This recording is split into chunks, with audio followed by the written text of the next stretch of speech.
Mitä Liisa sanoi, kun sä kerroit sille musta? Mä en oo kertonut sille vielä mitään. Et vai? Niin, mä ajattelin yllättää sen. Toivottavasti se pitää yllätyksestä. Ihan varmasti. Sori, mutta mistä täällä on vessa?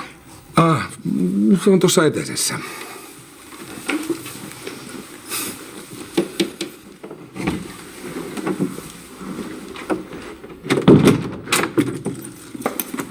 Täällä ollaankin kotona.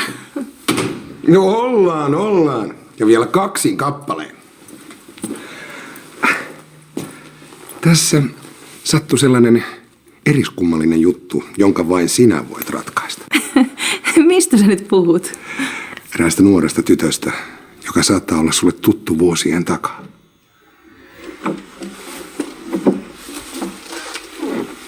Oot sä Liisa? Siis, tunnetteko te toisenne?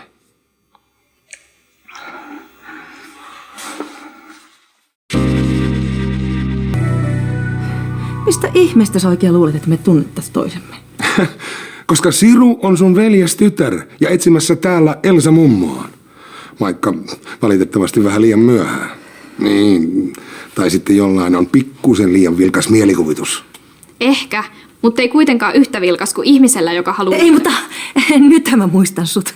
Tietenkin. Sä olet vaan niin muuttunut sitten viime näkemään. Aika ihme, jollen olis. Onhan siitä varmaan 10 vuotta, kun viimeksi nähtiin. Mutta samat silmät sieltä loistaa kuin ennenkin ja ne näkyy ihan entisellään. Sä et taidakaan tunnistaa mua.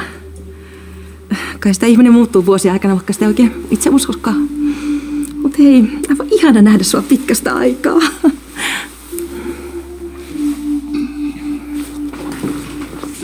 Mä tuon meille jotain pientä purtavaa. Hei, voidaanko sopia tulla ihan hiljaa siitä kauppaepisodista? Miksi? Liittyykö se jotain laitonta? No ei mitään sellaista. Mä tein sen kaiken rakkaudesta Ismoon. Aika outo rakkauden osoitus lukita se omaan kauppaansa. No mä kerron sulle joskus kaiken. Mitä sen naiset täällä jo juorua? Kunhan Sirun kanssa muistellaan menneitä. Mitäs sen naapurin Veikko on muuten? Onko sillä vielä se saksanpaimenkoira? No, olen mäkin, että nyt semmoisia vanhoja asioita voi muistaa. Mut hei, kerro Ismolle, mitä sä oot oikein puuhaillut näiden vuosien aikana. Eipä ole kauheasti kerrottavaa. Siitä asti, kun mutsi alkoi juoda, mä oon lentänyt lastenkodista toiseen. Eikö sulle löytynyt sijaiskotia ollenkaan? Mä en taida olla ihan niitä halutuimpia adoptiolapsia. Ihmiset, ne on niin julmia. Silloin kun mä pelasin mun rahat ja asuin teltassa, niin mun kohtalo ei tuntunut kiinnostavan ketään. Eikö se ole ketään ystävää, kenen puolen turvata? Vaikea saada ystäviä, kun koti vaihtuu vähän väliä. Nekin harvat, mitä mä oon saanut, on löytynyt netistä. No nyt sä oot löytänyt 2 ystävää. 2 ystävää, joihin sä voit luottaa.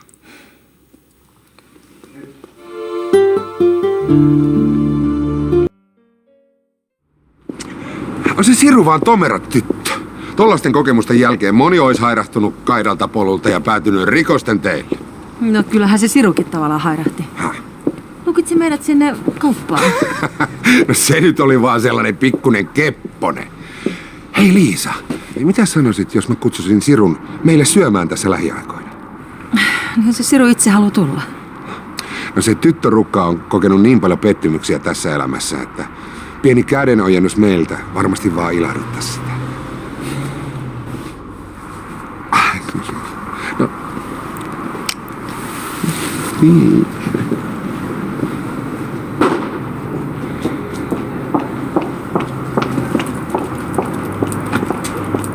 Liisa!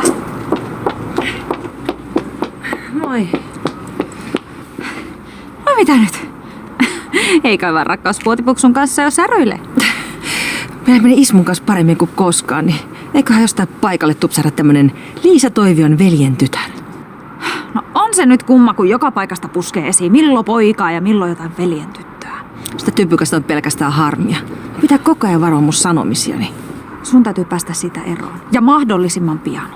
Aivan. Ei tiedä, mistä se tuo seuraavan kadonneen sukulasi esille.